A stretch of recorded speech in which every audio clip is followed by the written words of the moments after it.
What's up? My name is Spencer, and hopefully today I'll be teaching you and entertaining you about a topic that I found really, really interesting with a friend. One part of it that I did not know about was that there is a good and bad ozone. And I was really, really curious about this, so I actually wanted to make a YouTube video on it. I did my own research, and here I am presenting it right now. So hopefully you'll find it interesting, because I certainly did. And hopefully along the way you'll also be entertained by it.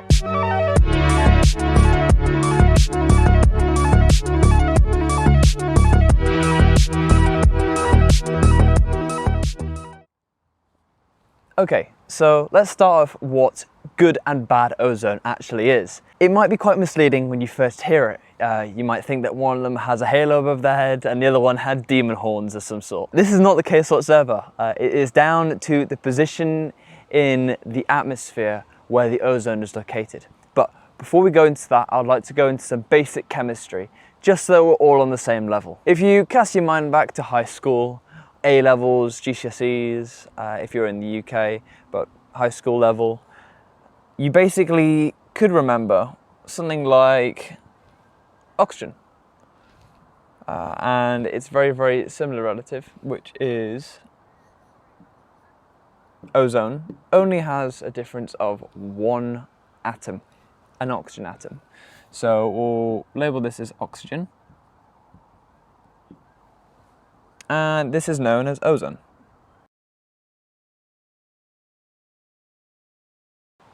Okay, so let's start off with differentiating between what good and bad ozone is. So the only way that you depict between the two of them is not from the molecule. So it's exactly the same molecule, ozone, like we discussed before. It's the same molecule, but what makes it different is that you have different regions of the atmosphere that this is located in.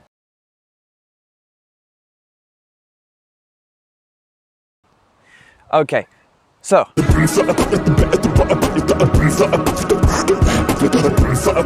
stratosphere and the troposphere.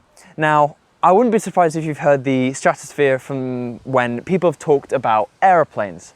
This is the altitude which is about 10 kilometers up into the sky for where jets and planes fly. The troposphere is where we live. This is where we sleep, we eat, we breathe, and we die in. But we basically have the troposphere and the stratosphere. And we're going to simplify this down a little bit, because I don't think I'll be able to remember that myself, into the upper atmosphere and the lower atmosphere. So bad ozone is at our level of the atmosphere, and good ozone is all the way up there, into the sky where all the planes and jets fly around. How is ozone formed? We've got these three oxygen atoms here, and we get a lot of sunlight every single day, don't we? Well, I wouldn't be able to film this video if I didn't have sun coming down from the upper atmosphere and making me visible, basically. Of course, the sun doesn't just have visible light coming down. It also has what is known as UV radiation, ultraviolet radiation.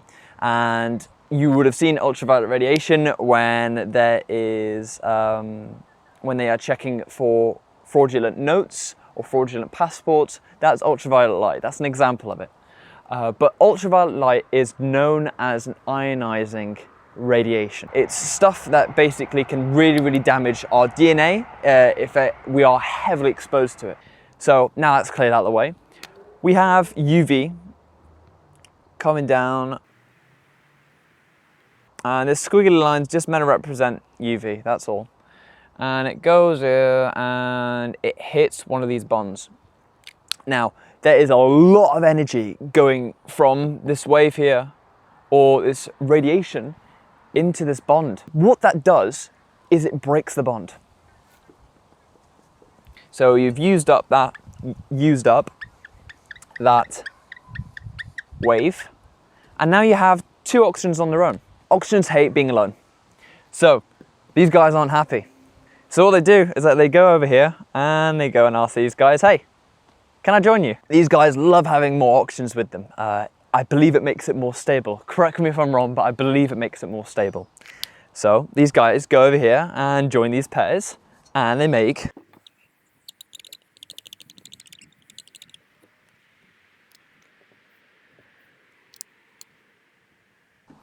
a trio.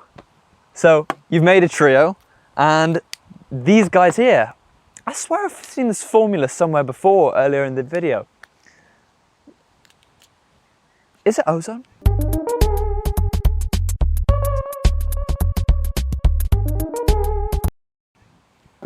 And I believe it is.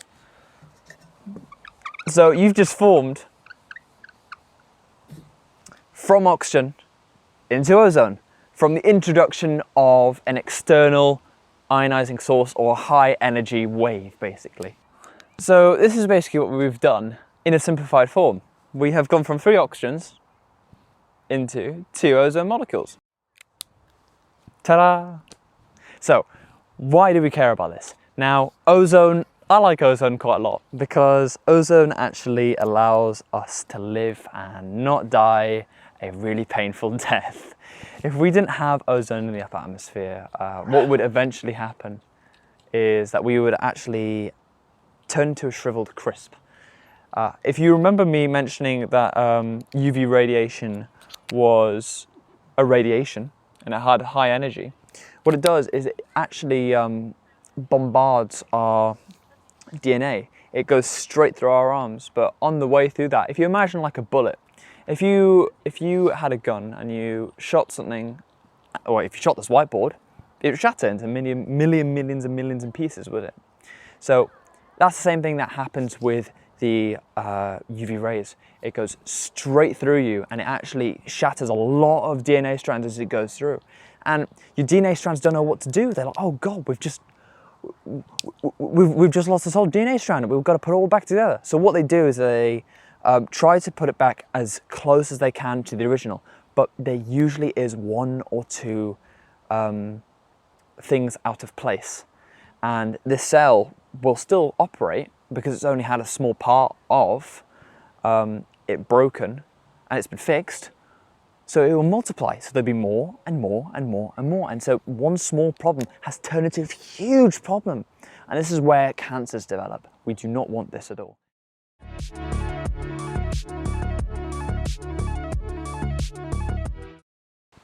Okay, so I've enjoyed myself doing some of these drawings here, and I'll explain them to you very, very soon. But when I was doing some research for this topic, I found it very, very difficult to pinpoint which exact pollutants react with what. There was a huge flurry of reactions that happened with this. It all depends on where you live, how many people use cars. There's so many factors that play into this. And what I found as a general rule was that you basically have NO, which is nitrogen oxide, nitrogen dioxide, NO2, and you also have volatile organic compounds as well. Now, what does this all mean? Because it all's just gobbledygook, isn't it? It just doesn't make any sense. So, I'll put these all into context for you. So, let's start off with nitrogen oxide. So, nitrogen oxide is basically emitted when you drive around in your car. There's a thing called incomplete combustion. So if you think about an oven, you turn on your cooker, the hobs on the top in particular, and you see a blue flame. That is complete combustion. That means that there is a huge amount of oxygen available, and it means that it can burn with a blue flame. But when you watch it for a while, you can sometimes see a yellow flame spark up here and there, and that's incomplete combustion. So those are really, really good examples of complete and incomplete combustion. The volatile organic compounds simply means things like gasoline. So we're applying our principles just before. So volatile. So when you go into a gas station, you usually smell gasoline, don't you? I mean, I would know myself. I sniff gasoline on a regular basis. So when you go into a petrol station, you smell gasoline, don't you? So that is volatile. This little C contains carbon basically, and it's a compound, volatile organic compounds. Another good example of this is cooker gas. So when you go camping or when you want to boil some water, you turn on the hobs, don't you? And that is basically releasing things like ethane or butane. Those are just fancy words for meaning gaseous fuels. That's basically what it all is. So I think that covers what the backgrounds are of these here. Now let's actually go into how we get our final product of ozone. So you see, we start here, we go up here, we go all the way down here, we go there, there, there, go there, there, and there, there. Actually, I think I got that wrong. Yeah, we go all the way around here and then we go down here. Yeah. Yep. See ya. See ya. Okay, I'm kidding. I'm not just gonna leave that there and not have any explanation. This is what I was saying before. There are so many variables that go into how ozone is created through the soup during the day that I cannot specifically tell you each individual one. Otherwise we'll be here for years and you'd fall asleep. So the main factors that play into this are things like temperature, and of course how much of these pollutants there are. Also the intensity of the sun. There's a soup basically of all these pollutants here, and the sun comes in and it heats it all up and allows it to react. That's where you get your activation energy. Basically, activation energy is just the amount of energy required to make this thing. You have the sun coming in, heating all this up, and allows it to react into this. As simple as that. And if you still don't understand that, there's a good way of explaining it in an analogy of a cake. Now, who doesn't like cake? I love cake, I'm sure you love cake as well. So let's use cake and not get too distracted by thinking about eating cake. So, cake. You have ingredients, don't you? You have flour, eggs, milk, butter as well. You could add in vanilla in there if you're feeling adventurous as well.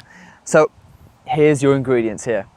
Now, if I got this cake and I chucked it in the oven and there was no heat, then it wouldn't be a cake, would it? It would just be a soup of crap. It would be horrible. You basically need to heat these guys up, your flour, your eggs, your milk, heat it up to make your final product, which is a cake.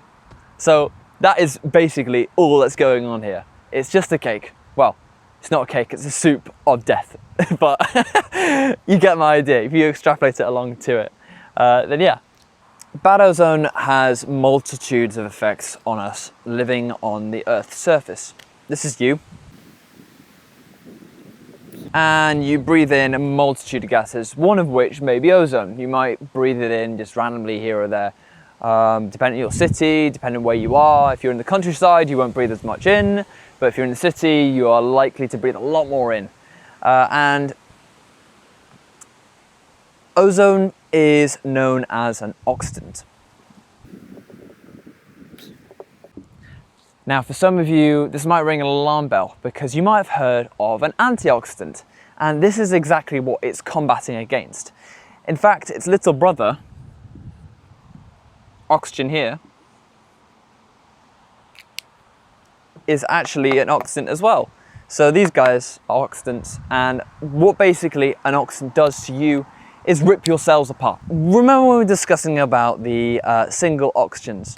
Now, I told you that they react very, very quickly, yeah? Well, they don't just react with oxygen, they react indiscriminately with anything they can get their hands on. There is a huge side effect to this, which is called aging. This is why we age. It's because we breathe in oxygen, and it actually slowly destroys us from the inside out.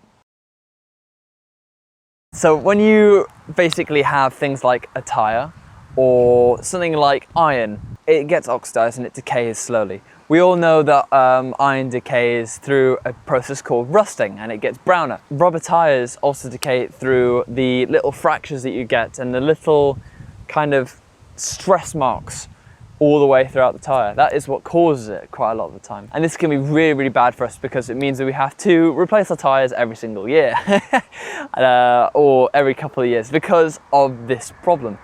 Of course, you have your normal wear and tear every day, but ozone certainly contributes to that, as well as oxygen, but ozone more particularly. So ozone not only affects you and me, but if you have asthma, then this is an even bigger problem. Lots of people who have asthma and live in zones where a lot of ozone is generated or a lot of ozone is present actually have to take shelter from ozone. I know, it's crazy. I've never heard of this myself before, but apparently it is so. Ozone, really, really bad for us. Causes early onset of aging, and it does a lot of damage to our lungs and breathing systems. We don't want that. I like breathing. I love it. I like staying alive. So this is another one of the reasons why we have to find ways to decrease our emissions that we have every single year. It's not just global warming. A lot of people harp on just about global warming, but we have to also take into considerations the bad ozone that is generated from this, as well as all the pollutants as well, like the nitrogen oxide we're discussing about also causes red blood cell poisoning. It basically hijacks the red blood cell and it stops it from exchanging oxygen, so it makes you less efficient. So there's a multitude of reasons why we need to find cleaner ways to be able to transport ourselves and cook and everything.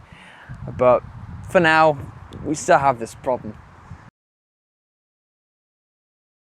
So I hope you learned something during this video, and I hope you've enjoyed watching the video as well. I've really, really enjoyed researching it and making it, although I am getting rained on, but I like the rain, so it's all right.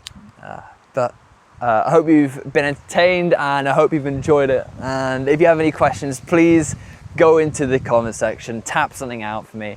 If you have any questions that you want to speak to me directly about, you can message me on my email. And I'm sure I'll be able to arrange something for you or tell you something or whatever you need. Yeah, so hopefully I'll see you in the next video and bye.